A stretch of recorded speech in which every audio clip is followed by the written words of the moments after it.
ఇదే ప్రసన్న నా పక్కన ఉన్నాడు. నెల్లూరులో జరిగిన ఈ 2 ఉదంతాలు చెప్తా. ఎంతగా దిగజారిపోయాడు చంద్రబాబు నాయుడు అని చెప్పడానికి 2 ఉదంతాలు స్పష్టంగా కనిపిస్తాయి. నా పక్కన ప్రసన్న ఉన్నాడు. 6 సార్లు తాను ఎమ్మెల్యే.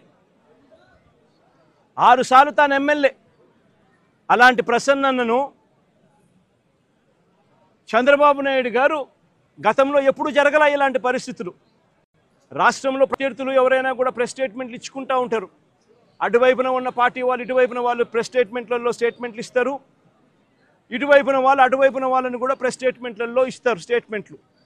అటువైపున ఉన్న వాళ్ళు ఇటువైపున అన్అబ్జెక్షనబుల్ లాంగ్వేజ్ వాడినప్పుడు ఇటువైపున ఉన్న వాళ్ళు కూడా అన్అబ్జెక్షనబుల్ లాంగ్వేజ్తో అటువైపున వాళ్ళని కూడా విమర్శిస్తూ ఉండడం ప్రజాస్వామ్యంలో మనం రోజు చూస్తూ ఉన్న పరిస్థితి.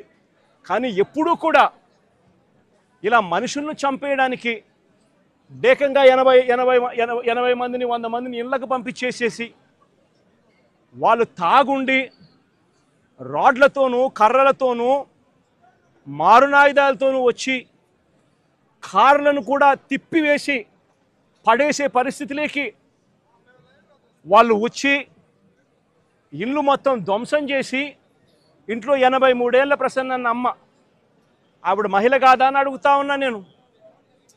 ఆవిడను బెదిరించి ఆ సమయంలో ప్రసన్న ఇంట్లో లేడు కాబట్టి సరిపోయింది.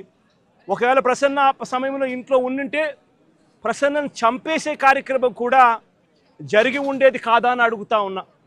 ఇలాంటి దిగజారిపోయిన రాజకీయాలు గతంలో ఎప్పుడూ మేము చూడలా.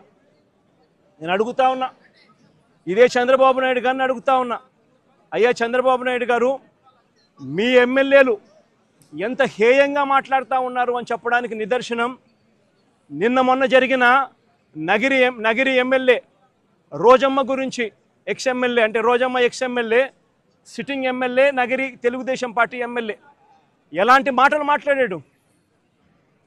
చెప్పడానికి కూడా సిగ్గుపడే మాటలు, సిగ్గుపడాల్సిన మాటలతో రోజమ్మను హేయంగా మాట్లాడితే ఇదే చంద్రబాబు నాయుడు గారు ఏం చేశారని అడుగుతా ఉన్నా. మొన్న జెడ్పీ చైర్మన్ హారికమ్మ కారు ఆపి అద్దాలు పగలగొట్టి కర్రలతో దాడులు చేసి కారులో తాను తన మొగుడు ఉండగానే దుర్భాషలాడుతూ అన్యాయమైన తిట్టులు తిడుతూ వారి మీద దాడి చేయడం అన్నది మీ డిక్షనరీలో అర్థం ఏమిటి చంద్రబాబుని అడుగుతా ఉన్నా. మా మాజీ మంత్రి రజనమ్మ ఎంతటి దారుణమైన భాషతో మీ తెలుగుదేశం నాయకులు మాట్లాడారు అని అడుగుతా ఉన్నా. నేను అడుగుతా ఉన్నా, ఇవన్నీ జరుగుతూ ఉన్నప్పుడు మీ మంత్రుల ఇళ్లకు, మీ ఎమ్మెల్యేల ఇళ్లకు ఇదే మాదిరిగానే మా వాళ్ళను కూడా పంపించి హత్య చేయించే కార్యక్రమం మొదలెడితే రేపొద్దున రాజ్యాంగం అనేది బతుకుతుందా అని అడుగుతా ఉన్నా. రాష్ట్రంలో లా అండ్ ఆర్డర్ అనేది ఏమైనా ఉంటుందా అని అడుగుతా ఉన్నా. ఎలాంటి బీజం వేస్తూ ఉన్నారు చంద్రబాబు, సిగ్గుతో తలంచుకోవాలా నువ్వు చేస్తూ ఉన్న పనులకు అని చెప్పి చంద్రబాబు నాయుడిని గట్టిగా మందలిస్తూ ఉన్నా. ఏదైనా రాజ్యాంగంలో ఉన్నప్పుడు, కాన్స్టిట్యూషన్లో ఉన్నప్పుడు డెమోక్రసీకి వాల్యూ ఇవ్వాలి. ప్రజాస్వామ్యంలో ఇటువైపున స్టేట్మెంట్లు అటువైపున స్టేట్మెంట్లు ఇచ్చుకోవచ్చు, కానీ స్టేట్మెంట్లు నచ్చకపోతే మనుషులను చంపేసే కార్యక్రమం దాకా ఇళ్లకు మనుషులను పంపించి చంపేసే కార్యక్రమం చేయడం అన్నది అతి హేయమైన రాజకీయం అని చంద్రబాబు నాయుడు గారికి గట్టిగా నిలదీస్తూ చెప్తా ఉన్నా.